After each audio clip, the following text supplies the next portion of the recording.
I'm gonna tell you what I did with the money. I wanted to buy my little sweet something a car. A real nice car. Not any old car. I wanted the best car that ever rolled down the American highways, what I wanted.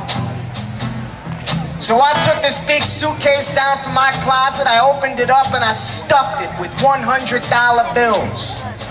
So much so the thing was just overflowing. I had to stand on top of it just to get it closed. That's a lot of money. Went down to a car dealership. You know, they got about 3,000 of them on Route 112. I didn't think there was so many cars in the world. I went to the fanciest one. I walked in there with the suitcase, I put it up on a desk. Guy with a suit comes up to me. He says, "Can I help you?" "I want to talk to the main man," I told him. I didn't want to deal with some flunky. I want to talk to the man whose name was up in the marquee. So they hurried up and they went to the top office, and this guy comes down the stairs. He walks into the room. He sees all the money sitting there on the table. What was that? That sounded a little funny. Oh, was it you? Okay. And he turned around and he says, "Sir, you must want the best car that we ever made."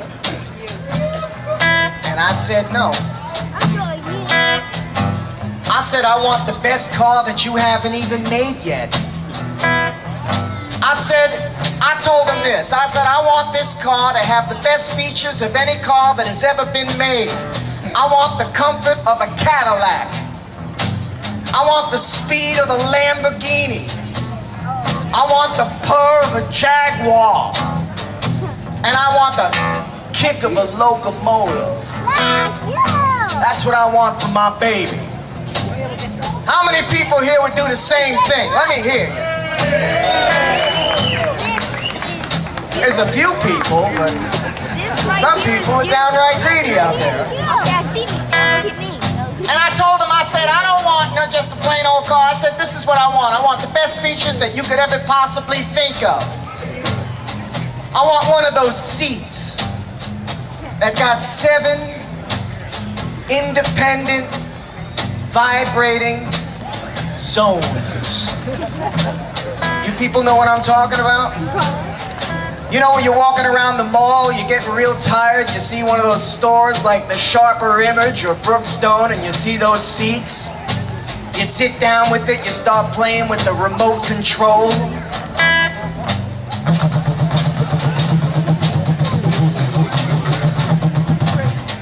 Making love to your lower lumbar. I said, "I want my baby feeling good all the way down from her creamy thighs up to her Maxwell House eyes." That's what I said I wanted. And I want her a navigational system, folks. Navigational system that it's not like a little map readout. No, this thing's much, much better. This thing, you're rolling down the highway, a little voice comes on the radio, it says, "Honey, you see that McDonald's coming up on your right? That's where you want to make your turn." That's the kind of car I want. I want her to play with that seat so much, to play with the first zone. And the first zone, little voice on the radio comes on, it says, "Oh." Second zone, little voice comes on the radio, it says, "Ah." And the third zone, that's the 8th one that they don't tell you about in the brochure, vibrates in a certain place. Ladies, how many here know what I'm talking about? I hear a few people laughing, but they ain't gonna raise their hands. You put that zone on, ladies, I mean it. If you put that zone on, I'm gonna tell you right now what's gonna happen. Little voice on the radio is just gonna come on, it's gonna say this, it's gonna say, Baby, if you want this one on, you better pull over to the side of the road.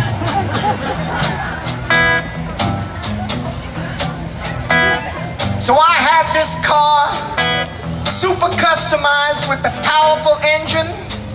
It had a plutonium-powered, titanium-coated thermonuclear reactor under the hood. Let me hear an amen. This thing's powerful. A little overdrive button on the dashboard. It said, now you see me, now you don't. So in about 3 weeks' time, the car dealer had this thing ready for my baby. They delivered this thing flatbed truck, pulled up on her driveway.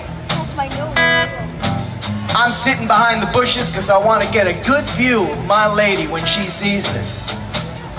I had the driver give my lady a little card. And the card said, to my baby, from her honey.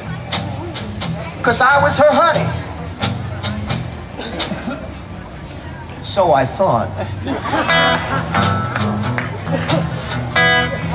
Well, you know that lady, she opens up the door, she sees that car, she gets so excited, she just runs right down the driveway, flippity-flop-flop, flippity-flip-flip-flip, in her little slippers and a bathrobe, and she gets in that car, takes the red bow from off the hood, and just like that sound of a motorcycle, she goes tearing down Main Street.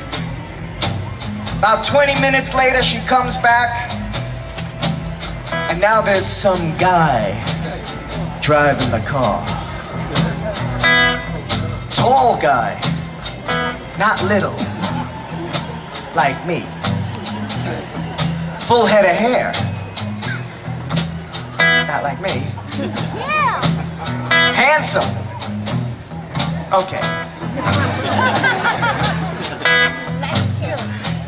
Well, she goes down the road, she comes back about 20 minutes later. Now there's two guys in the car sitting on both sides of her, and she's got her hands around them, and she's just laughing. And I said this. I said, now, baby, oh, it should be me riding with you tonight. I said, now, baby, it should be me riding with you tonight. You got a fine-looking engine, but those drivers ain't gonna treat it right.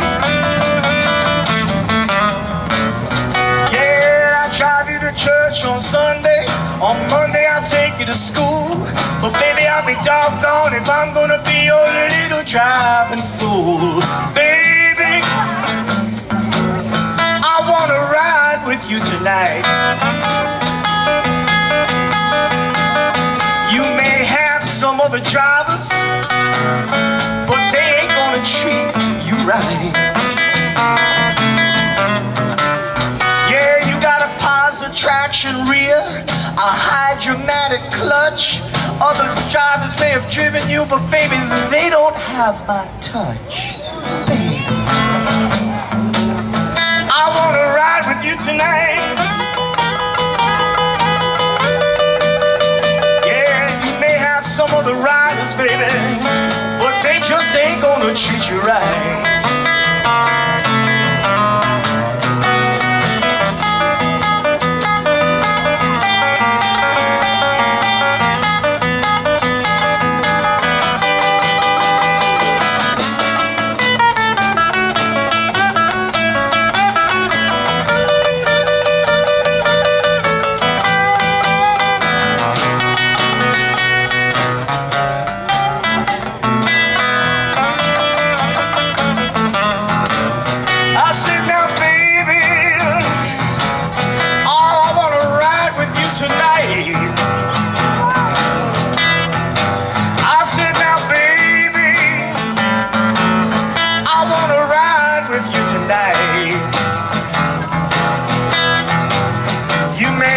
Some other drivers, but only little Toby gonna treat your car right.